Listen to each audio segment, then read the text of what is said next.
Hola, mi nombre es Astrid Mateus, soy médico pediatra egresada de la Universidad de los Andes. Y cuando me preguntan por qué decidí estudiar pediatría, todo ocurrió en pregrado. Cuando comencé a ver la parte teórica en cuarto año me encantó. Realmente comencé a ver y yo decía, esto es lo mío.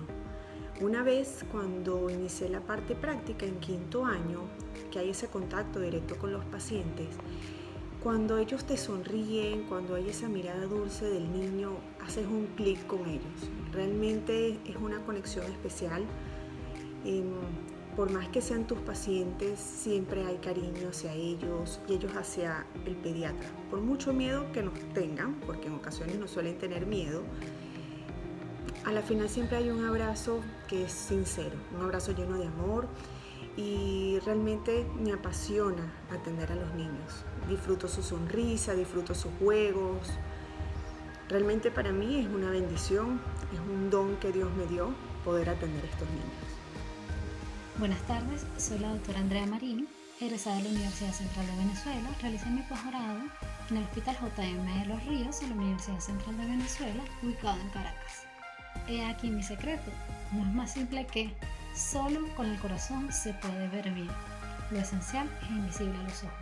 Esta es una frase que nos sirve para reflexionar sobre el verdadero valor de las cosas, su verdadera esencia, como ocurre, por ejemplo, con la vocación.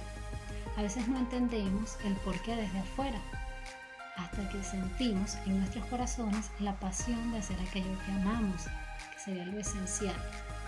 La medicina es por lejos mi gran pasión y la pediatría es lo esencial para completar y acompañar de lleno mi vocación.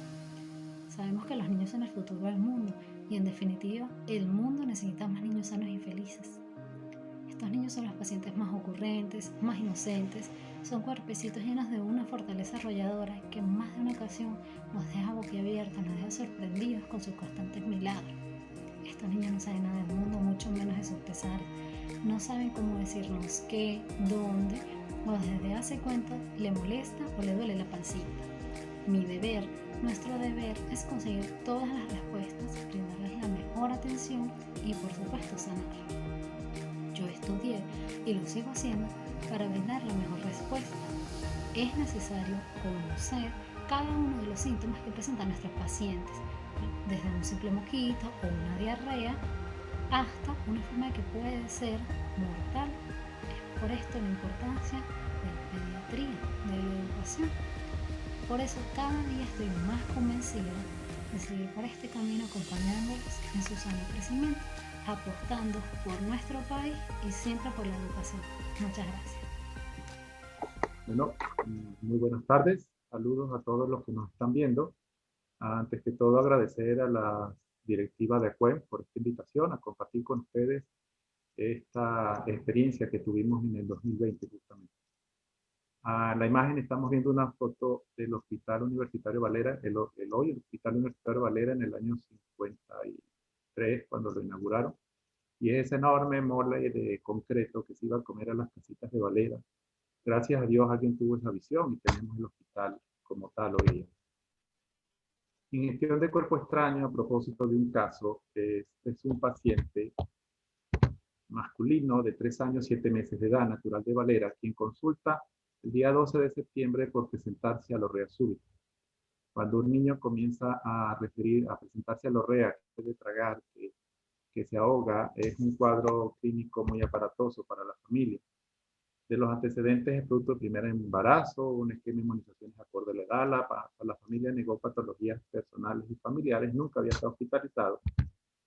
Al examen físico, un desarrollo estatura normal, evaluación nutricional dentro de lo normal, tenía palidez cutáneo mucosa y ciatorrea.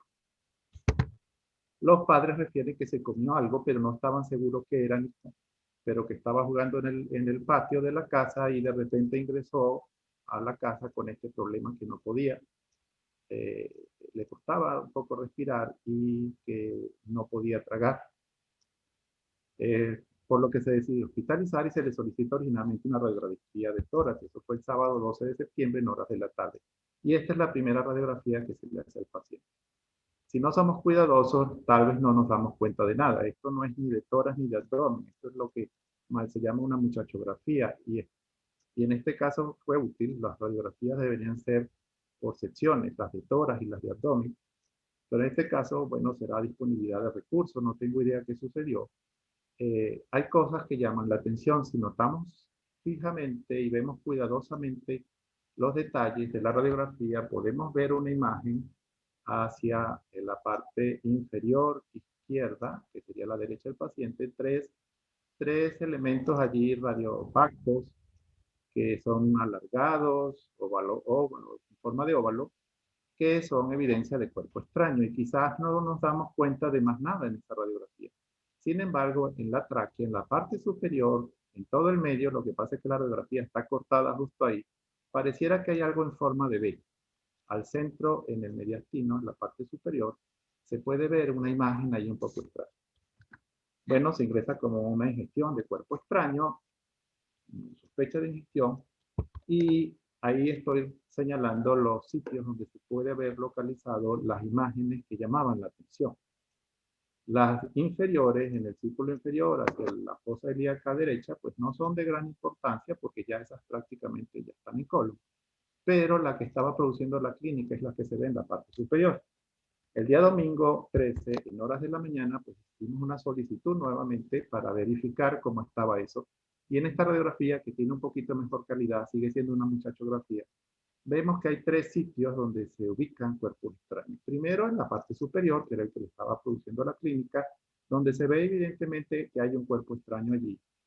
El segundo, en la fosa ilíaca izquierda, ya vemos cómo ha progresado todas estas cuerpos extraños, y sin embargo a nivel de recto ya se ven otras. Entonces parece ser que el niño, por lo que estamos viendo y luego conversando, se dedicó a comerse todas las piedras que consiguió en el patio y produjo esto. Claro, las primeras piedras eran pequeñas, pasaron y no hubo ningún problema. Lamentablemente en el hospital, en la unidad de endoscopia, no tenemos realmente cómo hacer esto. El niño tuvo que ser trasladado a una clínica privada aquí en Valera y procedimos a realizar retirar los cuerpos extraños.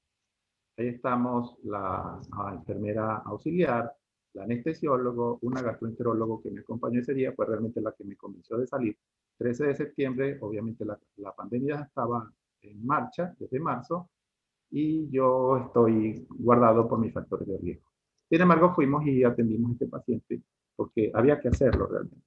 Y esa fue la sorpresa que encontramos. Cuando entramos, vemos la imagen superior izquierda. La textura era como de algo de trapo, pero cuando intentamos agarrarlo con las pinzas especiales, aquello se nos deshacía. Entonces, ¿qué sucedió con esta piedra? No solamente era el tamaño de la piedra, sino que el niño la envolvió en algo de papel y se la comió. Realmente este es un procedimiento que se debería hacer en periodos cortos de tiempo, pero fue realmente difícil. El accidente sucedió el sábado, en horas de mediodía en la mañana, y estábamos 24 horas después haciendo la extracción. A nivel del esfínter esofágico superior, que se contrae, había edema y hizo muy dificultosa la extracción. Cuando yo ya tenía bastante rato tratando de hacer la extracción, incluso la gastroenteróloga, la doctora Terán, que me acompañó, estaba también así, hizo intentos, pues le pedimos al anestesiólogo. Esto se hace con una anestesia que se llama consciente, una sedación consciente. El niño no hay que intubarlo porque sigue sus funciones respiratorias, pero está sedado. Le pedimos que lo intubara para poder relajar más al paciente. Y una vez que el anestesiólogo lo intuba y ya con relajación y con ventilación mecánica, pues el esfínter esofágico superior se relajó y fue muy fácil para hacer progresar este cuerpo extraño hasta el estómago, que son las otras imágenes que vemos, la del medio superior, la derecha superior y las 5 imágenes inferiores. Ya está el cuerpo extraño en la cámara gástrica. Como podemos ver en la imagen del medio, al lado del extremo izquierdo, hay una sombra oscura al final. Incluso en la imagen inferior izquierda hay unas sombras oscuras que manchan la cámara gástrica. Eso es signos de sangrado que había tenido el niño, producto del cuerpo extraño allí donde está.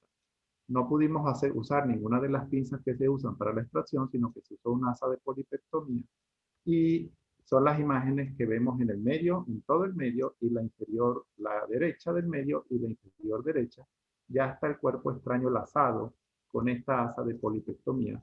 Tuvimos, creo que aproximadamente 2 horas, 2 horas y media, y este es el cuerpo extraño una vez extraído. Llegamos a la clínica a las 11 de la mañana y creo que salimos algo alrededor de las 4 de la tarde, y pueden comparar el tamaño del cuerpo extraño de la piedra, que si bien no es muy grande, pero para un niño de 3 años y medio, 3 años y 7 meses, es muy grande.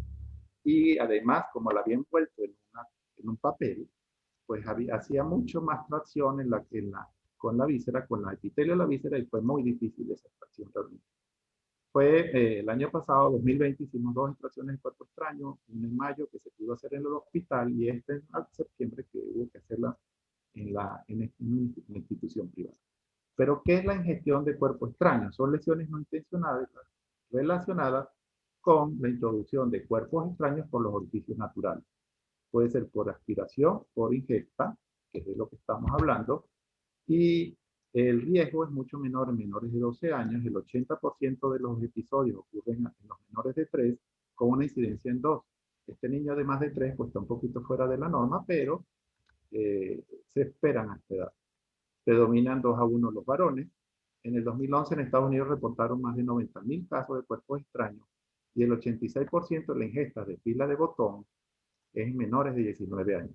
La mortalidad, por suerte, es muy baja, de 1 y más de 2.000 casos anuales a nivel mundial. Hay factores predisponentes como los trastornos neurológicos, psiquiátricos, las enfermedades neuromusculares, las estenosis esofágicas previas, la enfermedad de esofagitis eosinofílica y las enfermedades pépticas del esófago favorecen el cuerpo extraño. Pero en Occidente, el principal son monedas, en Venezuela ya no tenemos eso, y en Asia son las espinas de pescado que se relacionan con la dieta. Pero el esófago tiene unas estrecheces fisiológicas que favorecen a que los cuerpos extraños o las cosas grandes que comamos se queden impactadas. La primera, el músculo cricoideo a nivel del esfínter esofágico superior, la estrechez broncoaórtica, que es la impronta que deja la aorta y el bronquio izquierdo sobre el esófago, y el esfínter esofágico inferior. Aquí podemos ver un dibujo de donde se encuentran estas estrecheces. El 50% de los pacientes son asintomáticos. El resto va a referir sensación de cuerpo extraño en la orofaringe, y los síntomas pueden ser respiratorios y gastrointestinales, pero son generalmente inespecíficos. La cialorrea es muy característica. Pueden presentar la sensación de cuerpo extraño, náuseas, vómitos, cialorrea, sangrado, dependiendo de la naturaleza del cuerpo extraño, tos y dificultad para respirar. En el año 2016, junto con la doctora Milagro Salas, soy pediatra, y la doctora Laura Vázquez, hicimos una revisión de los cuerpos extraños del 2005 al 2015. Revisamos 10 años y encontramos que el género masculino pues predominó un 54.9%, y la procedencia era básicamente urbana. La clínica principalmente fue cialorrea, 26% de los pacientes, vómitos 20% y disnea 14%, siendo los asintomáticos muy pocos, porque fue apenas el 14%, la literatura vimos que refiere que es el 50%, pero teníamos toda una serie de características. En cuanto a la naturaleza del cuerpo extraño, uno fue una semilla, pero como podemos ver, el 82%, casi el 83%, fueron monedas. Recordemos que entre el 2005 y 2015 había circulación de monedas que tenía valor. Alfileres 4, el cual es un cuerpo extraño que lamentablemente no tenemos cómo extraer. En el hospital lo único que hacemos es desimpactarlo y dejar que el peristaltismo intestinal se lo lleve. Las baterías de botón 3 nada más, que esta es una verdadera emergencia, es una urgencia, porque las baterías de botón pueden producir muchas lesiones. Metras, un paciente; partes de juguetes, un paciente; zarcillos, 1, y otros objetos no especificados, 3 pacientes. El método diagnóstico empleado, el principal, fue el 61%, el 67% radiografías de tórax o abdomen, y el 20%, casi el 21%, fue la endoscopia digestiva. Localizado en faringe 1, en esófago superior el 78%, en el medio 1.2%, en el inferior 1.2%, 12% en el estómago y en colon 6.1%. El procedimiento para la extracción, 24.4% lo expulsaron de forma espontánea, casi un 75% fue por endoscopia digestiva superior y 1.21% por endoscopia digestiva inferior. Entonces, como ven, podemos encontrar cuerpos extraños en todo el tubo digestivo de distinta naturaleza y los procedimientos diagnósticos son diferentes y los terapéuticos son diferentes. La expulsión espontánea es lo mejor, pero solamente ocurre en aquellos cuerpos extraños que tengan el tamaño adecuado y la forma adecuada que pueda movilizarse a través del tubo digestivo. Porque aquellos que tienen superficies ásperas, superficies dentadas, superficies con aristas, es muy probablemente que se queden impactados. Con respecto a las complicaciones que vimos relacionadas con el cuerpo extraño, erosiones en 7.4% de los pacientes, inflamación 2.4%, úlceras en casi 10% de los pacientes, pero ninguna complicación en el 80% de los pacientes. Y allí vemos cómo, con qué se relaciona la erosión con monedas, con partes de juguete, la úlcera básicamente con monedas, con alfiler y con baterías de botón. Entonces, podemos esperar complicaciones con cualquier objeto extraño, con cualquier cuerpo extraño que los niños ingieran. Y aquí vemos esta radiografía de un cuerpo extraño, un paciente que atendimos en estos años en el hospital, y se ve muy fácil. La mamá cuenta sobre este paciente que estuvieron mucho tiempo, mucho rato buscando la bendita medalla, una vez que se percataron que se había perdido, y posteriormente fue que el niño confesó que se la había tragado. Es muy fácil ver esa lesión ahí, ese cuerpo extraño, y ver la argollita de donde va colgada la medalla. Y la primera idea que uno tiene es que uno entra, la agarra por la argollita y la ala. Y gracias a Dios, justamente así sucedió con este paciente. Aquí tenemos otro paciente con un clavo. Aparentemente está en colon, pero sin embargo las radiografías sucesivas es la que nos van a permitir evaluar. En primera instancia uno ve esta radiografía y dice que este paciente lo puede tener en colon transverso, pero justamente el colon está y la cámara gástrica tienen relación y pudiera también estar en cámara gástrica. Este es otro paciente atendido en el hospital universitario. Vemos como ese niño pequeño se traga ese objeto metálico, que ahí vemos al lado derecho de la pantalla, el objeto metálico una vez que lo rescatamos, sobre un récipe del hospital. Y la verdad es que yo no sabía qué era eso en un principio. También con este paciente tuvimos la oportunidad de que el ganchito ese que está partido estaba hacia abajo y no se iba a incrustar en la mucosa. Lo pudimos agarrar por una de las argollitas y lo sacamos. Esto es parte de una pulsera o de un collar de esos que usan de cuentas, como de perlas, de 3 vueltas, y que el niño pues se lo encontró y se lo comió. Este fue otro paciente que atendimos en un instituto privado. Fue el primero que atendimos en ese instituto privado y es un gancho de una de esos ganchitos de ropa, de colgar la ropa mojada en las cuerdas. Pues el niño se lo comió. Cuando a mí me llaman y yo veo la radiografía, digo, pero es que esto está muy alto, esto está en laringe, hablemos con el otorrino. Me dijo, no, doctor, si es que el otorrino la vio y dijo ver si usted lo podía valorar. Y bueno, lo tuvimos que hacer en la sala de endoscopia de la clínica. Cuando yo entro con el endoscopio, no la pude ver porque, bueno, eso fue un revuelo en la institución. Llegué a estómago y no la vi. Yo dije, ahí no está. Ahí no está, evidentemente. Y la pude fue visualizar de salida. Porque uno entra quizás de una forma muy rápida, pero cuando va saliendo, la técnica endoscópica indica que durante la salida tenemos que ser más cuidadosos para evaluar todas las características. Y bueno, pudimos rescatar este cuerpo extraño de la laringe de este paciente. Esto es una imagen de una metra atascada en esófago. Las metras raramente se atascan, pero por su superficie tan lisa y tan resbaladiza. Hubo la oportunidad de hacer la radiografía y la estaba a esa altura, pero mientras se planeaba todo y se organizaba para la extracción, pues al lado tenemos cómo evolucionó y cómo transitó esa metra por el tubo digestivo y esto tuvo una expulsión espontánea.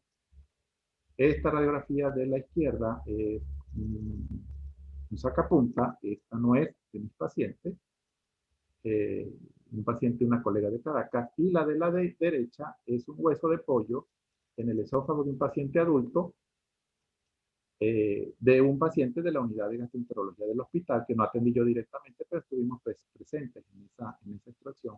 La verdad es que fue muy laboriosa, porque como bien no estaba impactado por ambos extremos este hueso, y cuando se está realizando la desimpactación, hay el riesgo de lesionar la mucosa o de producir una perforación. Entonces, realmente este paciente, los gastroenterólogos de adultos tuvieron que entrar un par de oportunidades, hacer el procedimiento, colocar antiinflamatorios, le aplicó esteroides y ya una anestesia general. Y ahí sí se pudo realizar la extracción de ese hueso sin ninguna complicación. Monedas, que es muy frecuente que veamos monedas. Es algo que pareciera que es automático. Un niño agarra una moneda y parece que fuese una alcancía. Un imperdible de esos que se usaban para los pañales de los niños antes y generalmente entran abiertos. Todos los colegas con los que hablamos siempre tienen estos ganchitos de ropa y generalmente son abiertos. Yo, gracias a Dios, no he tenido que enfrentarme a un paciente como estos. Lo mío ha sido prácticamente monedas y piedras y medallitas y cosas así. Y estos son los instrumentos con los que deberíamos contar para extraer cuerpos extraños. Esta foto es muy linda, esta foto es descargada de internet, el instrumental, no lo contamos aquí en la institución. Estas son asas de polipectomía, cuya principal función es hacer el corte de los pólipos gástricos intestinales, de los pólipos del tubo digestivo. Pero fue el instrumento que usamos para extraer la piedra que se había comido en nuestro paciente, excusa de esta presentación. Se pueden enlazar perfectamente los cuerpos extraños. Esta pinza con esos dientes que pareciera que se va a comer cualquier cosa que atrapa, es para justamente cuerpos extraños de formas irregulares. Sobre esa pinza no tenemos aquí en Valera, disponemos en el hospital de una pinza que llamamos de diente de ratón, que es justa, especial para la extracción de monedas. Este fue otro paciente que atendimos ya hace unos 3 años, un paciente de 14 años de edad con un trastorno del espectro autista que no tenía ningún tipo de control. Aparentemente, por lo que refirieron los familiares, la mamá agarró un buen día y se fue. Y le dejó al abuelo, al papá, el muchacho con este trastorno de autismo, unas personas con muy escasos recursos económicos, ingresaron con él. Yo traté de extraerlo en el hospital y se había comido parte del control remoto del televisor. Y él, como siempre se lo comía, el papá lo tenía envuelto en Emboplast. Y se comió todo el Emboplast, parte del control remoto y se comió las pilas. Cuando entramos con el endoscopio, solo encontrábamos este material, que al principio no sabíamos qué era, después los papás nos explicaron, el papá nos explicó, y sacamos ese material.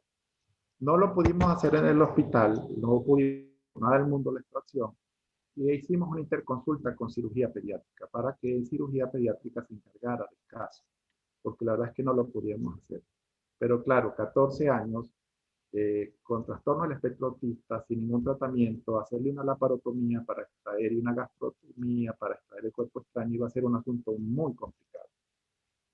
Interconsultamos en un instituto privado con el doctor Néstor Mora, que es jefe de la unidad en gastro, y me dijo: Santiago, tráelo para la unidad. Y endoscópica, es que sí, ya lo hizo el doctor Néstor Mora, no lo hice yo. Estábamos atentos, tomando fotos y apoyando. Y aquí tenemos ya las pilas AAA, como se ve claramente allí, lazadas. Valga la cuña, pero el doctor Mora hizo esta extracción sin cobrar ningún tipo de honorario, ni ningún tipo de gasto, ni por siquiera por los insumos, que es lo que a veces suele suceder. Salvamos a este muchacho, se salvó a ese muchacho de una cirugía realmente importante, y más en su condición neurológica. Aquí están las pilas y todavía más del que se había comido en la gestión del paciente.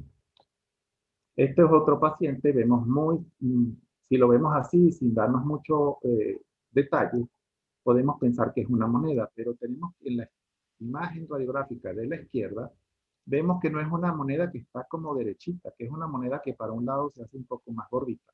Y en la del extremo derecho, vemos que hay como un doble halo, un doble contorno.